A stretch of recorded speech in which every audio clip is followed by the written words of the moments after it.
Реал Мадрид менен Мексикалык Пачука беттешкен континенттер аралык кубок 2024 финалдык беттеши аяктады. Командалар Лос-Анджелес стадионунда оюн алып барышты.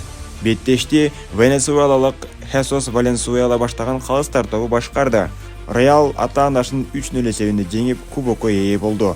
38-мүнөттө Килиан Мбаппе, 53-мүнөттө Родриго, ал эми 84-мүнөттө Винисиус Junior өз атын таблоого пенальти аркылуу жаздырып кое алды. Негизи эле бул турнирде FIFA тарабынан 6 конференциянын ар биринин клубдук турнирлерин жеңүүчүлөрү менен кабыл алуучу өлкөнүн чемпиону ортосунда өткөрүлдү.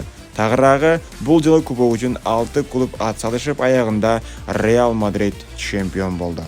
Эң кызыктуусу Винисиус Junior 24 сааттын ичинде 4 сыйлык алууга жетишти. Биринчиси жылдын мыкты оюнчусу The Best, экинчиси континенттер аралык мелдештин финалдык оюнундагы мыкты оюнчу, үчүнчүсү континенттер аралык мелдештин мыкты оюнчусу, төртүнчүсү континенттер аралык кубок ээси. Мындай анча-мынча болушу да кыйын негизи. Мадридтин кийинки оюну 22 декабрда Севильяга каршы Сантьяго Бернабеодо оюн алып барышат. Карло Анчелотти Реал Мадридтин башчылыгында 15 трофей утту. Бул машыктыруучулар арасындагы клуб рекорду.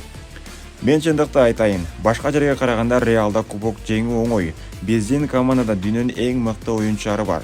Күйөрмандар бизди дайыма колдоп турушат. Бирок кандай болгон күндө дагы кубокту жеңүү жолу оңой эмес, дейт 2024 жылы Реал менен 5 кубокту утуп алган Анчелотти финалда жеңишке жеткенден кийин. Анан да эң кызыктуу жаңылык кече 18 декабрда мындан 2 жыл мурда Аргентина дүйнө чемпион болгон эле. Убакыт зымыра өтүп жаткан ушундан байкап көрсөк болот. Месси Instagram баракчасы аркылуу "Мен декабрь айын жакшы көрөм. Анткени бул айда менин карьерамдагы эң мыкты жагдай орундалган.